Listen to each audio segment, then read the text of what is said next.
Hello friends, எல்லாரும் எப்படி இருக்கீங்க? இன்றைக்கி நம்ம வீடியோவில் முறுக்கு தான் செய்ய போகிறோம்.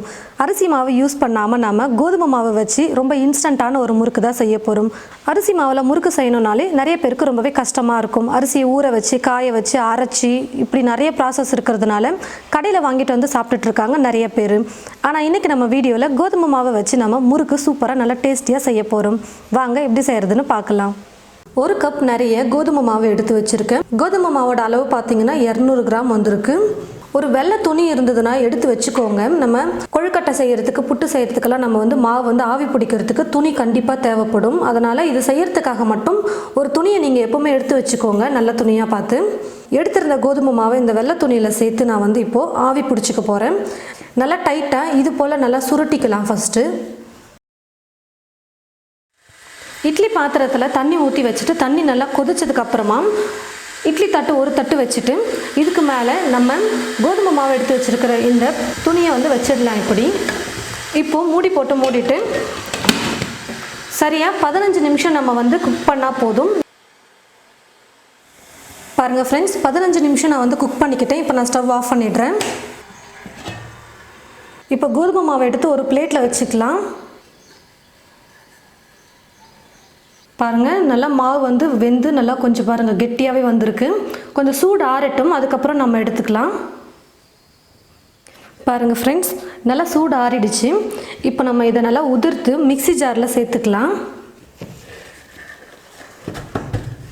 நல்லா வெந்துருச்சுன்னா மாவு இது மாதிரி கெட்டியாக தான் இருக்கும். இப்போ இந்த மாவை நல்லா நைஸாக நம்ம அரைச்சி எடுத்துக்கலாம். பாருங்கள் ஃப்ரெண்ட்ஸ், சும்மா 2-3 சுற்று தான் சுற்றி எடுத்தேன். நல்லா நைஸாக ஆகிடுச்சு பாருங்கள். கொஞ்சம் கூட உருண்டையெல்லாம் எதுவுமே இல்லாமல் நல்லா நைஸாக வந்துருச்சு. இப்போ கோதுமை மாவை ஒரு பவுலில் சேர்த்துடுறேன். உருண்டையாக இருந்தால் தான் நம்ம சலிச்செல்லாம் எடுக்கணும். மாவு பார்த்திங்கன்னா கொஞ்சம் கூட உருண்டை எதுவுமே இல்லாமல் நல்லா நைஸாக இருக்கிறதுனால நம்ம சலிக்கவே தேவையில்லை. காரத்துக்கு 1/2 ஸ்பூன் மிளகாய்த்தூள் சேர்த்துக்கிறேன். இது சின்ன ஸ்பூன் தான். நீங்கள் காரம் உங்களுக்கு எவ்வளோ வேணுமோ அந்த அளவுக்கு நீங்கள் பார்த்து கூட சேர்த்துக்கலாம். கொஞ்சமாக சீரகம் சேர்த்துடுறேன். சீரகத்துக்கு பதிலாக நம்ம முறுக்கெல்லாம் செய்யும்போது ஓமம் கூட சேர்த்துக்குவோம். ஓமம் இருந்தால் அது கூட சேர்த்துக்கோங்க. உப்பு தேவையான அளவுக்கு சேர்த்துக்கிறேன். பெருங்காயத்தூள் ஒரு சிட்டிகை சேர்த்துக்கிறேன். முதல்ல இது எல்லாத்தையும் சேர்த்து நல்லா மிக்ஸ் பண்ணி விட்டுக்கலாம். 1 ஸ்பூன் எண்ணெய் சேர்த்துக்கிறேன். கொஞ்சமாக தண்ணி சேர்த்து நல்லா மிக்ஸ் பண்ணிக்கலாம். ரொம்ப கெட்டியாக இப்போ செய்யக்கூடாது, முறுக்கு பிழியிறது ரொம்ப கஷ்டமாக போயிடும். கொஞ்சம் இலக்கமாக இருக்கிற மாதிரி மிக்ஸ் பண்ணிக்கலாம்.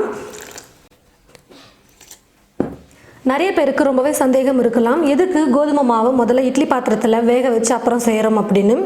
இந்நேரத்துக்கு நம்ம தண்ணி ஊற்றி பிசைஞ்சிருந்தோம்னா சப்பாத்திக்கு நம்ம மாவு எப்படி பிசையுமோ அது போல் தான் வந்திருக்கும் பாருங்கள். இப்போ நம்ம வேக வச்சு செஞ்சதுனால தான் அரிசி மாவில் நம்ம முறுக்குக்கு எப்படி மாவு பிசையுமோ அது போல் வந்திருக்கு பாருங்கள். கோதுமை மாவை வேக வைக்காமல் செஞ்சுருந்தோம்னா சப்பாத்திக்கு நம்ம மாவு எப்படி பிசைவோம், இப்படி இழுத்தோம்னா நல்லா இப்படி ஜவ்வு மாதிரி கொஞ்சம் இழுத்து வரும் பார்த்தீங்களா, அந்த மாதிரி தான் வந்திருக்கும். இப்போது அரிசி மாவில் நம்ம மாவு பிசைஞ்சால் எப்படி இருக்குமோ அது போல் வந்திருக்கு பாருங்கள். முறுக்குக்கு தண்ணி கரெக்டான பதத்துக்கு ஊற்றி நான் நல்லா மிக்ஸ் பண்ணியிருக்கேன். வீடியோவில் பார்த்தா நல்லா தெரியும். ரொம்ப இலக்கமாகவும் இல்லாமல் ரொம்ப கெட்டியாகவும் இல்லாமல் கை வச்சு ப்ரெஸ் பண்ணால் மாவு கொஞ்சம் உள்ளே போகணும், நல்லா ஃப்ரீயாக உள்ளே போகணும். அந்த அளவுக்கு இருந்தால் தான் நம்ம முறுக்கு பிழியும் போது கொஞ்சம் ஈஸியாக இருக்கும், இல்லைன்னா ரொம்ப கஷ்டமாக இருக்கும். இப்போ நான் மாவை கரெக்டாக மிக்ஸ் பண்ணிக்கிட்டேன். இப்போ நம்ம முறுக்கு செய்ய ஆரம்பிச்சிடலாம். இந்த மாதிரி ஒரு ஸ்டார் போட்ட தட்டு தான் நான் இப்போ யூஸ் பண்ண போகிறேன். முதல்ல முறுக்குழாக்கு எண்ணெய் தடவிக்கோங்க, அப்போ ரொம்ப ஈஸியாக இருக்கும் ப்ரெஸ் பண்ணுறதுக்கு.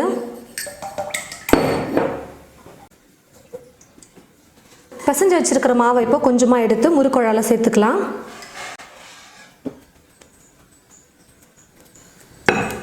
பாருங்கள், இது போல் ரெடி பண்ணியாச்சு.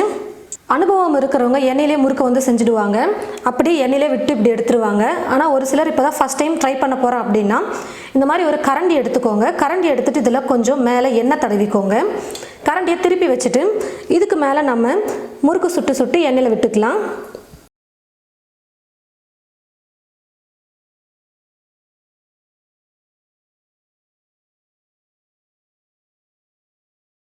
இது போல் உங்களுக்கு முறுக்கு எந்த சைஸில் வேணுமோ சுற்றி விட்டுட்டு கடைசி மொனை கொஞ்சம் அழுத்தி விட்டுக்கோங்க, பிரியாமல் இருக்கும். கோதுமை மாவை வேக வைக்கிறதுக்கு எடுத்த துணியை தண்ணியில் நல்லா அலசிட்டு ஈரம் இல்லாமல் பிழிஞ்சு எடுத்து வச்சுருக்கேன். நல்லா சுருக்கம் இல்லாமல் நல்லா அப்படி போட்டுக்கோங்க. இப்போது இந்த துணி மேலே நம்ம முறுக்கை பிழிஞ்சு வச்சுட்டோம்னா எடுக்கிறது ரொம்ப ஈஸி. எண்ணெயில் டக்குன்னு எடுத்து போட்டுக்கலாம்.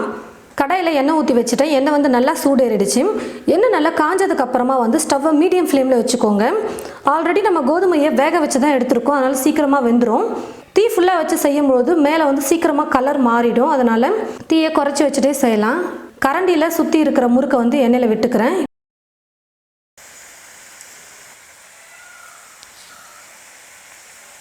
லைட்டாக அப்படியே திருப்பி கொடுத்துக்கலாம். அப்போ தான் எல்லா பக்கமும் கரெக்டாக வெந்து வரும். கோதுமை மாவில் செய்கிறதுனால சீக்கிரமாக கலர் மாறின மாதிரி ஆகிடும். அதனால் தீ ஃபுல்லாக வச்சோம்னா கலர் வந்திருக்கா இல்லை தீஞ்சி இருக்கானே நமக்கு தெரியாது. அதனால் மீடியம் ஃப்ளேமில் வச்சுட்டு குக் பண்ணால் கரெக்டாக வெந்து வரும். பாருங்கள் ஃப்ரெண்ட்ஸ், முறுக்கு வந்து நல்லா கொதிக்கிறது இது போல் நின்றுதுன்னா வெந்ததுன்னு அர்த்தம். இப்போ நான் எடுத்துடுறேன்.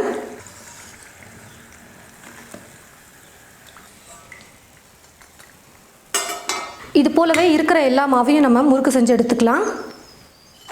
பாருங்கள் ஃப்ரெண்ட்ஸ், 200 கிராம் கோதுமை மாவு 1 கப் அளவுக்கு நான் எடுத்திருந்தேன்.